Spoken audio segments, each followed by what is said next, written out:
आप सभी को प्रणाम। आप सभी जुड़े और जितना हो सके इस वीडियो को हर ग्रुप में शेयर करें। आप जुड़ते जाएं और शेयर करते जाएं।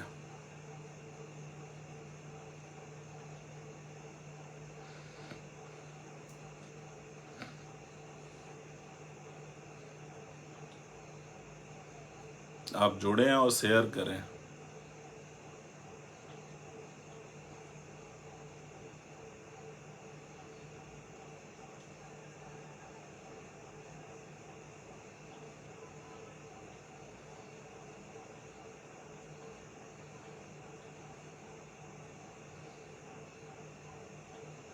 अमूमन मैं लाइव आता नहीं, लेकिन कुछ चीज़ें ऐसी हैं कि आज मुझे आप सभी के समक्ष आना पड़ा, तो मेरी गुजारिश है कि आप सभी जुड़ जाएं और शेयर करते चलें।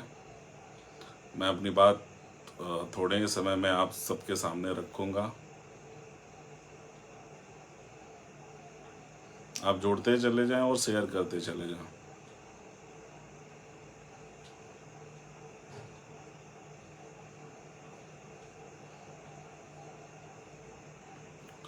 बहुत ही ज्वलंत मुद्दा है जिस पे मैं आप सबके साथ चर्चा करना चाहूँगा और यह आवश्यक भी है।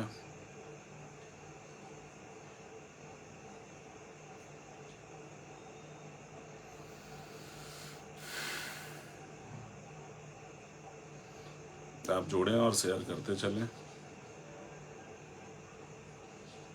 कुछ समय मैं आप सबके समक्ष अपनी बात रखूँगा।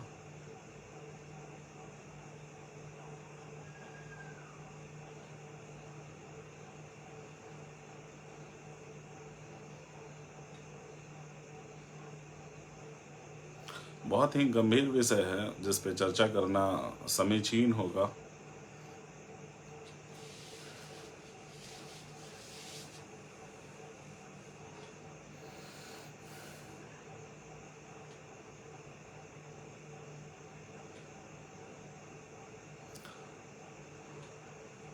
आप सभी भाई जुड़ें और इसको शेयर करें। अगले 1 मिनट से मैं अपनी बातें रखना शुरू करूंगा।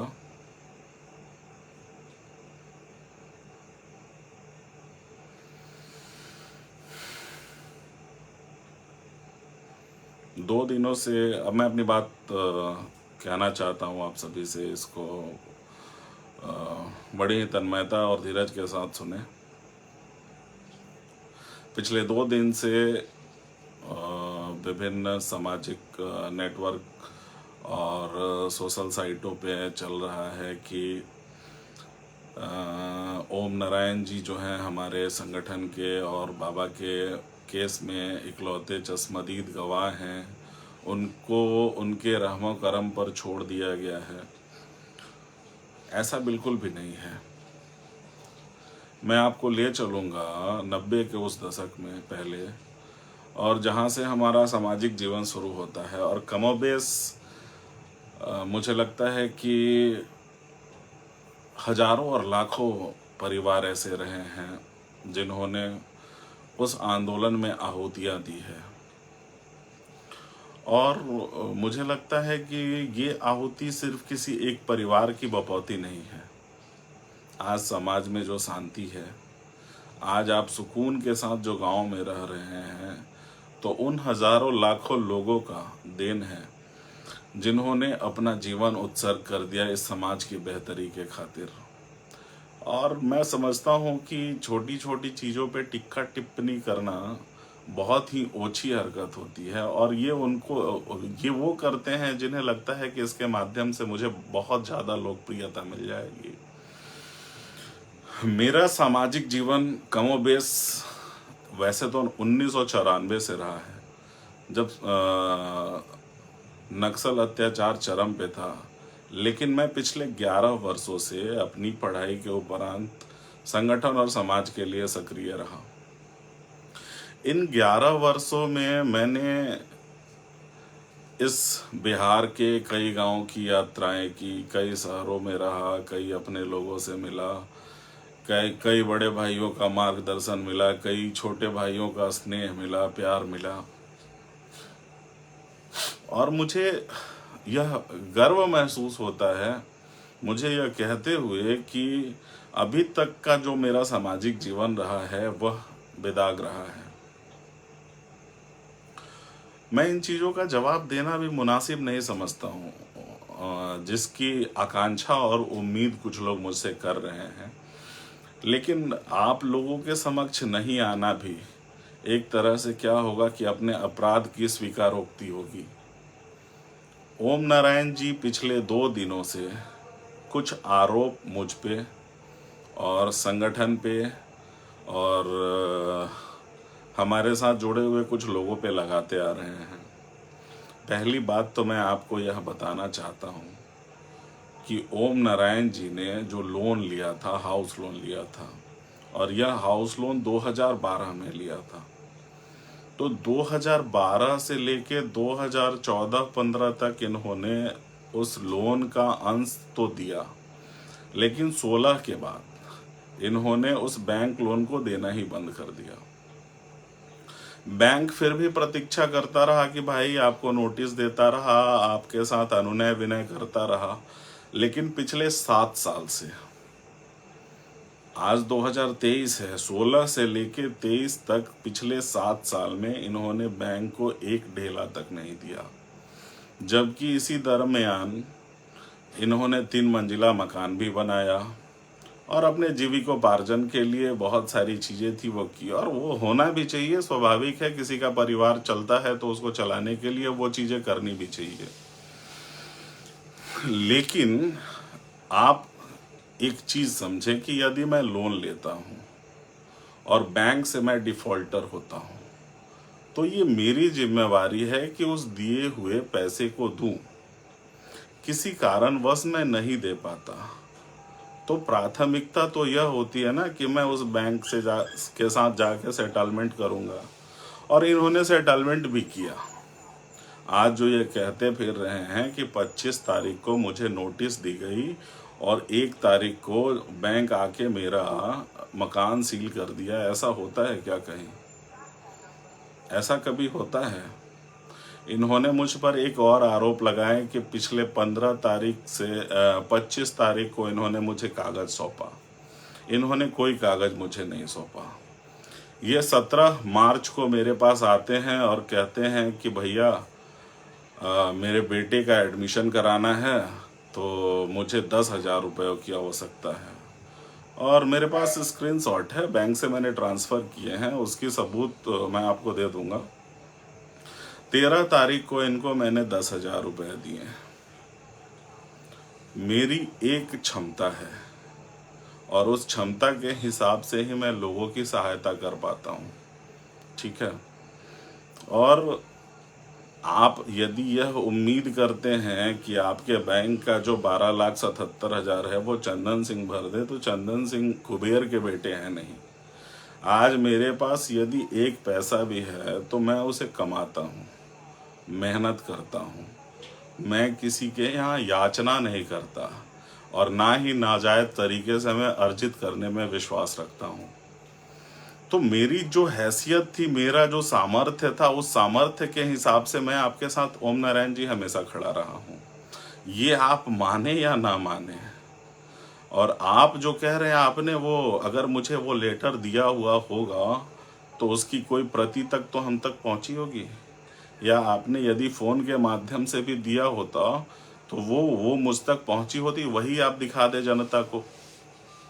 आपने कहा कि मैं आपकी सहायता नहीं की, 10,000 रुपये किस मद में आपको मैंने दिए थे, क्योंकि मुझे उस समय लगा कि नहीं, आपके बेटे की पढ़ाई बहुत ज़रूरत है, और उतना सामर्थ्य था मेरे पास। इतना सामर्थ्य नहीं है कि मैं 15 लाख आपको दे सकूं, क्योंकि मेरे बाबा हमारे लिए अरबों की संपत्ति नहीं छोड़ के गए थे। वो अपना घर जला के इस समाज को रोशन करने का काम किए थे। और मैं ज़्यादा सफाई नहीं दूंगा इस मामले पे, और कुछ लोगों का यह भी आरोप है कि आप चंदा लेते हैं। भैया, आप करोड़ों और अरबों चंदे की बात चंदन सिंह के लिए कर रहे हैं, तो मैं कहता हूँ कि इस देश में 3 करोड़, 4 करोड़, 5 करोड़ देने के लिए तो कम से कम 1-8 लाख लोग होने चाहिए।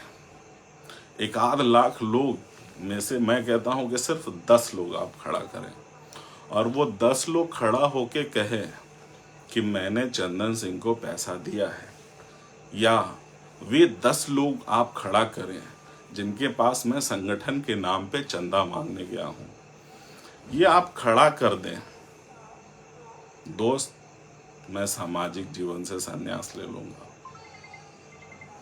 मैं इस सामाजिक जीवन से संन्यास ले लूंगा।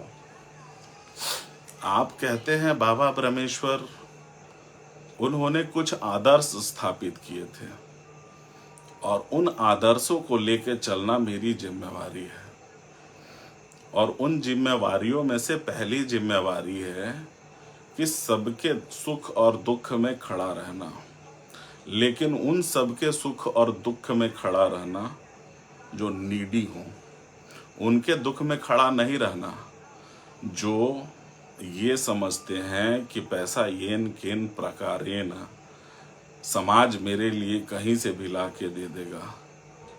अपने पौरुष और पौरुषार्थ की बात बाबा ब्रह्मेश्वर करते थे। उन्होंने कभी भीख नहीं मांगा, और ना हम आज भीख मांगते हैं किसी से कि भाई हमें भीख दे दो और मुझे कुछ लोगों के साथ मेरी जो आर्थिक स्थितियां हैं उसको पूरी कर दो। आज मेरी खुद की गाड़ी लोन पे है, तो क्या मैं उस लोन को चुकाने के लिए समाज के पास जाके मैं उनसे आह्वान करूं कि मैं ब्रह्मेश्वर मुखिया का पौत्र हूं, मेरी गाड़ी लोन पे है, तो आप मेरा लोन रिपे कर दो? अगर मुझ में सामर्थ्य नहीं है तो मैं लोन नहीं लूंगा, पहली चीज।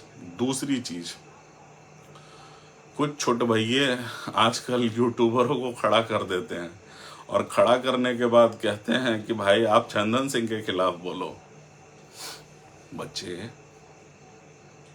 एक ही चीज कहना चाहूंगा कि आसमान में जब थूकोगे तो वो थूक आसमान पे नहीं लगता, वो तुम्हारे चेहरे पे आके गिरता है। तो यदि तुम आरोप लगा रहे हो कि मैं कहीं जाता हूँ, चंदे मांगता हूँ और उस चंदों से मेरा जीवन जो है चलता है या गुजर बसर होता है, तो भैया मैं कह रहा हूँ कि वो 10 लोग खड़ा करना पूरे देश से जो ये कहे कि चंदन सिंह मेरे पास चंदा मांगने आया था और मैंने चंदन सिंह को 1000 रुपए भी चंदा दिया होगा। ठीक है? मिर्ची क्यों लगती है लोगों को, इसके बारे में भी मैं आपको बताना चाहूंगा कि आखिर चंदन सिंह से इतनी मिर्ची क्यों।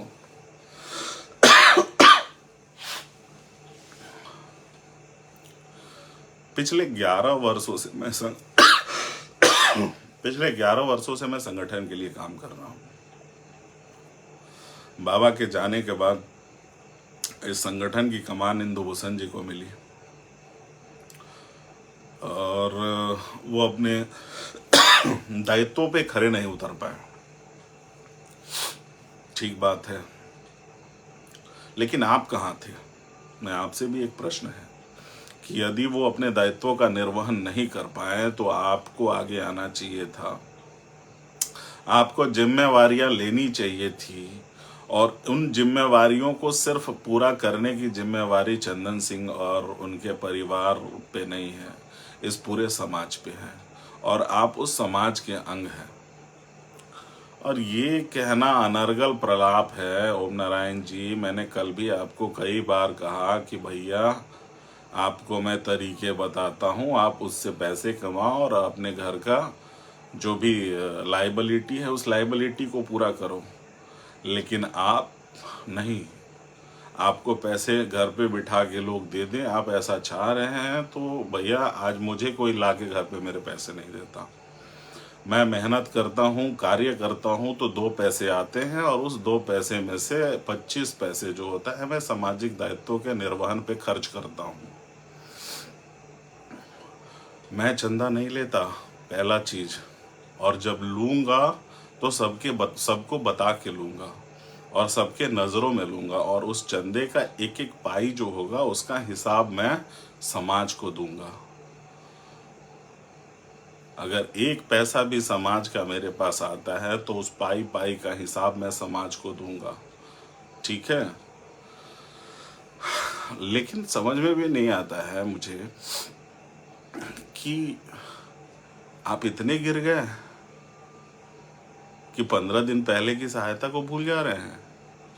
ओम नारायण जी, राजनीति कीजिए लेकिन परिवार के साथ राजनीति अच्छी नहीं होती। आपने तो बड़ी आसानी से कह दिया कि मेरे पे 3 बार गोली चली लेकिन चंदन सिंह नहीं आए। आपने खुद अपने मुंह से चंदन सिंह के लिए 50 बार बोला होगा कि जब बोलिएगा हम आ जाएंगे, लेकिन मैंने आपको जब बोला एक बार भी आप मेरे साथ खड़े नहीं हुए। आप मेरे साथ एक बार भी खड़े नहीं हुए। लेकिन नाखून कटा के शहीद होने का नाटक मत कीजिए। मैं आदर करता हूँ और रिस्पेक्ट करता हूँ कि बाबा ब्रह्मेश्वर मुखिया के हत्याकांड में आप चश्मदीद हैं और आपने हिम्मत दिखाई गवाही देने की। लेकिन आप भली भांति हमारे परिवार की आर्थिक स्थिति से भी परिचित हैं। आपको ये बताने की ज़रूरत नहीं है कि हमारे यहाँ करोड़ों और अरबों रखे हुए हैं और उसमें से हम नहीं देना चाहते हैं। एक सिपाही का बेटा हूँ, एक फौजी का, और एक फौजी के तनख्वाह पे 5 लोगों का परिवार चलता है, 6 लोगों का, जिसमें से उसके 2 बेरोजगार बेटे हैं, एक बेटी की शादी थी और पूरा घर का खर्च था। बावजूद आपको लगता है कि हम करोड़ों दबा के बैठे हुए हैं, तो हमारे स्टेटमेंट, बैंक स्टेटमेंट चेक करो ना जाके। अरबों हैं कि खरबों हैं, वहाँ से आपको पता चल जाएगा। तो हम उतना ही, अरे आधा पे ट्रक के, और आपको अगर मदद करते हैं तो जितना सामर्थ्य होगा उतनी ही मदद कर पाएंगे ओम नारायण जी। उससे ज़्यादा हम अपना घर नहीं बेच सकते, और घर बेच देंगे तो कल कौन हमें रखेगा ये बताइए। कौन? और जो आपके अगल बगल ये 2-4 सो कॉल्ड रणवीर खड़े रहते हैं ना, चूतर पे 4 डंडे पड़े थे तो सारी रणवीरी घुस गई थी।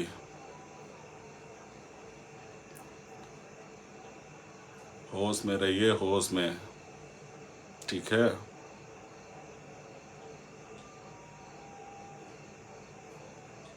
इतने बड़े दादा अपना हो गए हैं और मैं अकेले घूमता हूँ। मैं आपको बता दूं कि मैं अकेले घूमता हूँ, और आप जो कर सकते हैं वो कीजिएगा, राजनीति हमारे साथ नहीं कीजिएगा। आपको मैं बता देना चाहता हूँ इस वीडियो के माध्यम से। अपने इन भुजाओं में कुवत पैदा कीजिए। बाबा भीख मांगना नहीं सिखा के गए थे, ना भीख मांगना सिखाए थे या ना भीख मांगे हम लोग। आपने तो बड़ी आसानी से कह दी। आपका संघर्ष आपको दिखता है, हमारा संघर्ष तो आपको दिखा नहीं। 4 साल स्कूल छोड़ा है मैंने उस दौर में। आप तो पूरे परिवार के साथ पटना में सेटल्ड हो गए थे, कमाई कर रहे थे। आपने उस समय भी आके हमारी मदद क्यों नहीं कर दी थी? तो जब होम करने जाते हैं ना तो हाथ जलता है। तो या तो होम मत कीजिए या हाथ जलने की चिंता ना कीजिए। आपको तकलीफ मुझसे है तो भाई आप स्वतंत्र हैं मुझ पे आरोप और आक्षेप लगाने के लिए। आप स्वतंत्र हैं, आपको कोई रोक नहीं रहा है। लेकिन झूठे लांछन ना लगाइए। यदि आपके पास प्रमाण है तो प्रमाण के साथ आइए और प्रमाण दीजिए कि हाँ मैंने ऐसा किया है। और मुझे तो शर्म आती है कि मैं किन चीज़ों पे लाइव आता हूँ। अरे मुझे लाइव आना चाहिए था इस राज्य के बेहतरी के संबंध में आपसे चर्चा करते हुए, कैसे हम इस आंदोलन को और आगे ले जा सके, कैसे बिहार में अपने भाइयों के बेहतर भविष्य की रचना कर सके। तो मुझे ये कहना पड़ रहा है कि मैंने आपकी मदद करी थी। ये सिर्फ मेरे लिए शर्म की बात है। आपके लिए हो ना हो मुझे नहीं पता, लेकिन ये मेरे लिए शर्म की बात है कि मैं आज इस मुद्दे पे लाइव आया हूँ। और मेरे भाई भी क्या सोच रहे होंगे, भैया आपको जितना बदनाम करना है करते रहिए, मुझको उससे फर्क नहीं पड़ने वाला है, ठीक है। मैं अपना कार्य करता रहूँगा समय के साथ और ज़रूरत के हिसाब से। और आपको ज़्यादा अगर जलन हो रही है तो उसका इलाज है मेरे पास। उंगली पकड़ के चलना सिखाया था मैंने, तो ज़्यादा नहीं उड़िए। और ओम नारायण जी, मैंने आपके सीनियर से बात की थी। सीनियर्स ने कहा कि हमने 1000 मौके दिए आपको, लेकिन सेटलमेंट आपने खुद एक्सेप्ट किया था। बैंक वालों ने आपको ज़बरदस्ती पकड़ के एक्सेप्ट नहीं करवाया था। और उसमें मुझे कोसना, मेरे परिवार को कोसना और समाज को कोसना। भैया लोन लेते हैं तो उसे चुकाने का हिम्मत रखिए, या लोन मत लीजिए। क्यों महल बनाना जरूरी था क्या? झोपड़ी में भी गुजर बसर होता है। आज भी हम जहाँ रह रहे हैं वो किराए का मकान है, तो क्या हमारा जीवन निर्वाह नहीं हो रहा है क्या? हमारा जीवन निर्वाह हो रहा है कि नहीं हो रहा है? भैया समाज के लिए जब आप लड़ते हैं ना, तो आपको सर्वस्व न्यौछावर करने की क्षमता होना चाहिए, वरना समाज के लिए लड़ने का झूठा दम्भ नहीं भरना चाहिए। और मैं ठोक के कहता हूँ कि हाँ, मुझ में है ताकत और हमारे लोगों में ताकत है, कि ऐसे अनर्गल प्रलाप से ना तो मैं डरने वाला हूँ ना रुकने वाला हूँ। अखिल भारतीय राष्ट्रवादी किसान संगठन के साथ का सिपाही था, हूँ और रहूँगा। और किसी माई के लाल में वो ताकत नहीं है कि मुझे अखिल भारतीय राष्ट्रवादी किसान संगठन से निकाल सके। और उसके ही एक अंग के रूप में भारतीय रणवीर पार्टी की आप सभी के साथ लॉन्चिंग बहुत ही जल्द करने वाला हूँ। और यह पार्टी जन आकांक्षाओं की परिपूर्ति के लिए है, हमारे भाइयों के बेहतर भविष्य के लिए है, एक बेहतर रोजगार के लिए है, एक बेहतर बिहार के लिए है। हम भविष्य का सपना देखते हैं, उस भविष्य का जिसकी कल्पना मेरे दादा ने की थी। और दादा ने कुछ चीज़ें सिखाई थी जो मैं आत्मसात करके रखता हूँ। हम इन भुजाओं पे विश्वास रखते हैं कि हर वो चीज़ पूरी करेंगे जिसकी ज़रूरत हमारे समाज को, हमारे राज्य को और हमारे राष्ट्र को है। और तुम जैसों की मैं नोटिस भी नहीं लेता हूँ, ओम नारायण जी के अगल बगल में खड़े भैयों। तुम्हारी सच्चाई से मैं वाकिफ हूँ। अरे पहले अपने घर की दशा और दिशा सुधार लो, तब जाके समाज की रहमत करने की जिम्मेवारी अपने इन कमजोर कांधों पे लेना। घर में खाने को नहीं, मंदिर में चिराग जलाएंगे। बहुत कुछ नहीं कहना चाहता हूँ, मैं इतना ही कहना चाहता हूँ कि आप कुछ भी करो, मैं रुकने वाला नहीं, मैं डरने वाला नहीं। मैं आप सबके लिए और आपकी सबका उम्मीद बनते हुए इस राज्य की बेहतरी के लिए, समाज की बेहतरी के लिए, और उससे ऊपर अगर महादेव ने मुझे सामर्थ्य दिया तो इस राष्ट्र के लिए कार्य करता रहूंगा जब तक जीवन की आखिरी सांस है। धन्यवाद, प्रणाम आप सभी को, शुभ रात्रि।